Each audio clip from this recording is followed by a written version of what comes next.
was that?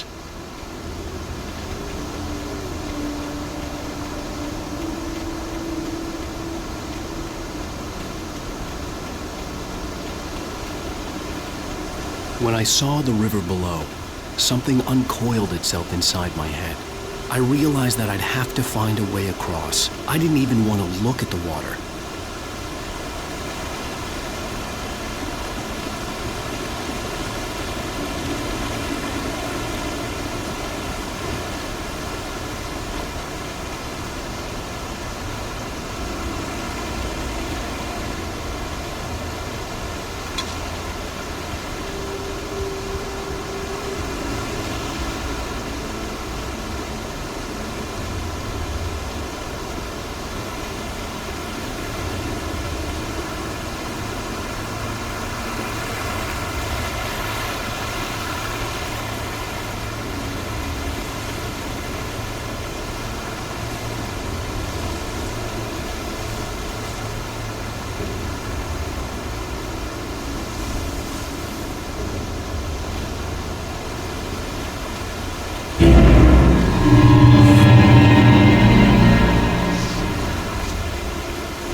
Stucky was still out there, in the dark, stalking me.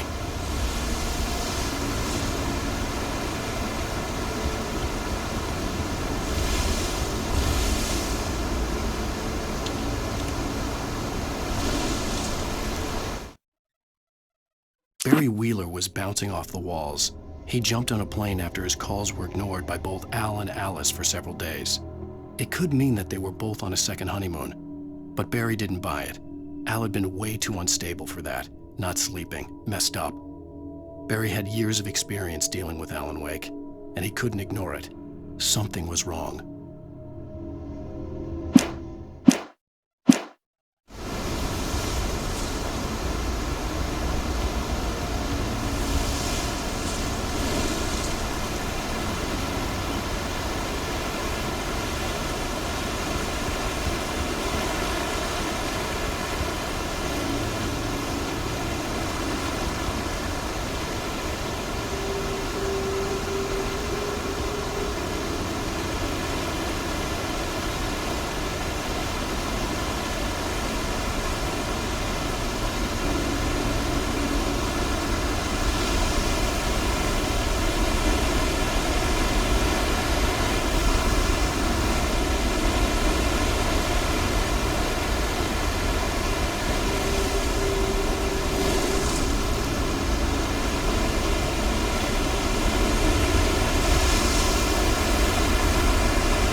taken.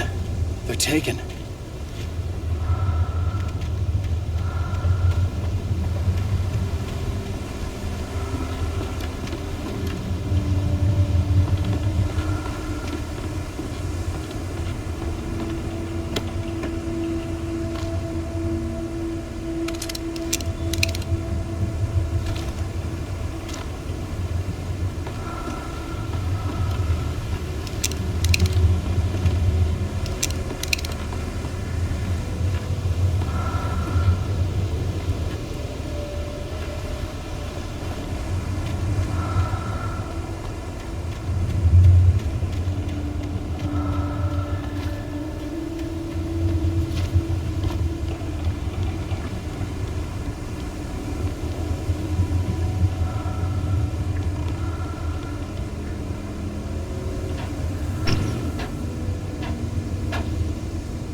The staircase was broken. I had to make my way up some other way.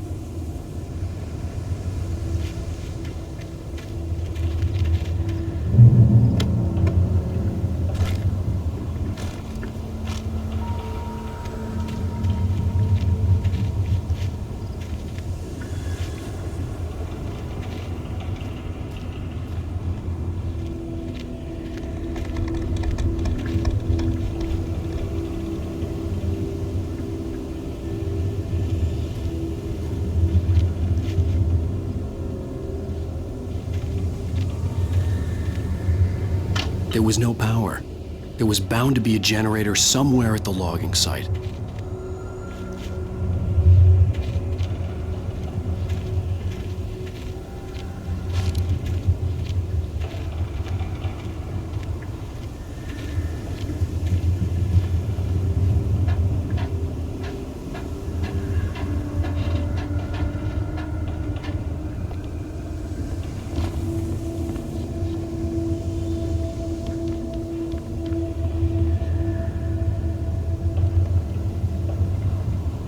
With all this forestry equipment around, there had to be something I could use to reach the top.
I heard them before I saw them, swooping down from the sky and screeching as they came. I spun around just as the cloud was upon me. For an instant, I stared into 100 dead eyes, black pearls glittering in the darkness. I raised the flashlight and the swarm exploded like fireworks. Feathers burned, turned into ash. I couldn't hear my scream above theirs.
I was just outside for a breath of fresh air, and what a night.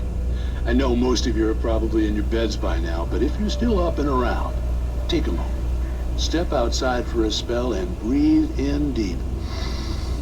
The weather is absolutely still. The sky is crystal clear. It's like the forest is quietly breathing along with you. As you listeners know, I'm a night owl, and it's on nights like this I wish I wasn't cooped up in the studio. Makes an old man like me wish I could just roam wild. But here I am, and don't keep you company all night long if I weren't. It looks like I'm not the only one staying up late. Caller, you're on the air. Hey, Pat, it's Maurice Horton. Hello, Maurice. What are you up to? Well, I was just taking Toby on his walking. Oh, isn't it beautiful out there? Sure, but Pat, the reason I called is that Toby heard something rustling in the undergrowth and took off after it, and I couldn't find it. Probably a rabbit. Sure. Toby loves rabbits. Well, sure. Anyway, I figured that, if anyone runs into Toby, they could grab him. My number's on his collar. And Toby's a friendly dog? Toby loves people. Usually he comes back, but we were pretty far from home, and it sounds like he went pretty wild there. Great dog, but just too dumb for his own good. Well, Maurice, it's out there now. Hope Toby comes home soon. Yeah, thanks, Pat. You have a good night now.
At first, I kept finding the pages as if by accident. The book I couldn't remember was either a terrible and true prophecy or an act of creation that had rewritten the world. I began to hunt the pages feverishly, for they held the answer to the mystery.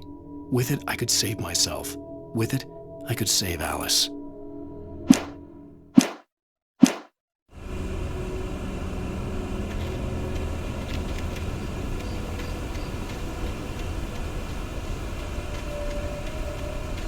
The gas station was closer now, its light welcoming in the darkness. Paul makes the best dogs in the state. Belly Burster is the best with no contest. Monster Dog is second best. The famous dog is Food.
I stepped into the gas station's garage. It was dark and quiet.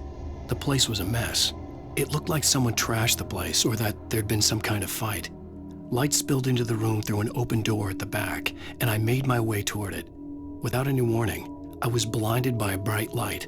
An old portable TV on the shelf had come alive by itself. Impossibly, I could see myself on the screen, talking like a madman.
Science.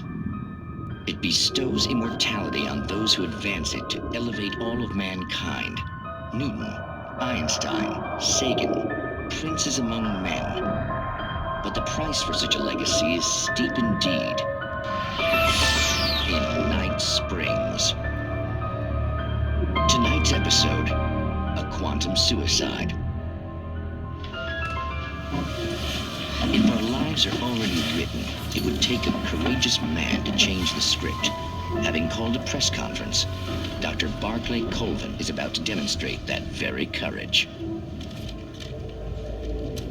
Ladies and gentlemen of the press, I am Dr. Barclay Colvin, and I'm glad so many of you could join me here at the Moorcock Institute. Tonight, I'm going to give a practical demonstration of the many worlds interpretation. As you can see, this is a loaded 9mm pistol. It shall be part of a thought experiment. And now, a real experiment, known as a quantum suicide. Did he say suicide? Is that a real gun? He's kidding, right? Please, stay calm. There is no risk. Observe what occurs when I place the weapon against my own forehead. Now, you might think this round is merely a dud. Not so. Observe the flower pot. And yet, I myself cannot be harmed with this gun. With each pull of the trigger, two new realities branch off. One in which the weapon didn't fire, and one where it did. With my machine here, I have ensured that this reality is always the former. I have bestowed upon myself quantum immortality. Under no circumstances can this gun kill me. So wait. what you're saying is that every time you pull the trigger, in another reality, you die? Yes, of course, but that's completely trivial. There's an infinite number of things that could happen at any moment, and they always do happen somewhere. The point is, this one thing did not happen here. You're insane, Colvin. Insane? Insane? Hey, was this thing supposed to be plugged in? I stumbled on it. You fools! Gaze upon quantum immortality!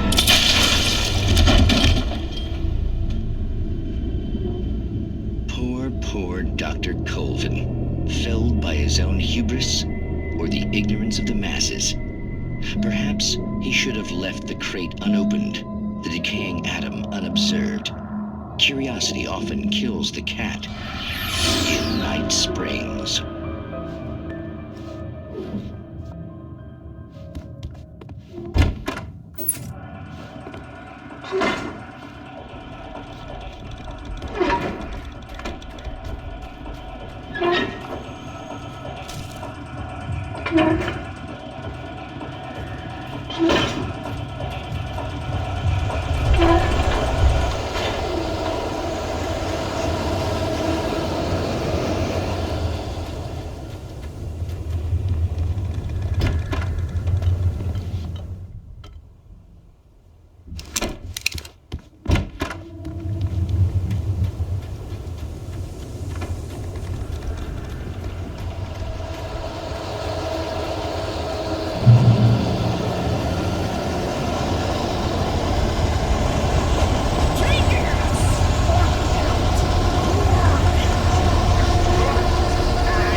Stucky's body vanished, leaving behind only a lifetime of nightmares to come, assuming I'd reached the lights of the gas station alive.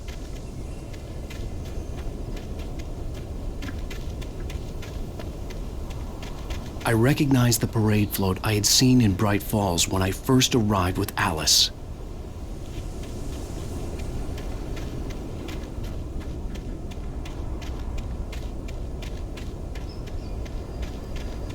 After the insanity I had just experienced in the darkness, the lights of the gas station felt comforting. At least for a moment, the sane world reasserted itself.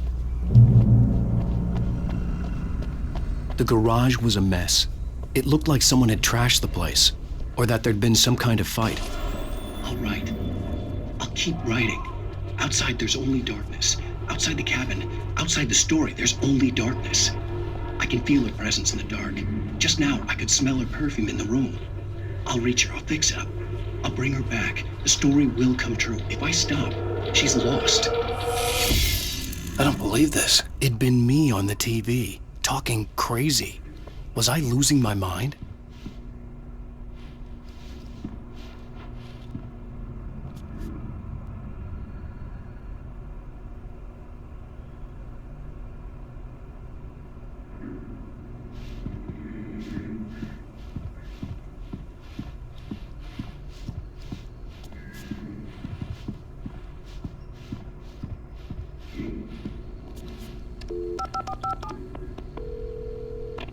Bright Falls Sheriff Station.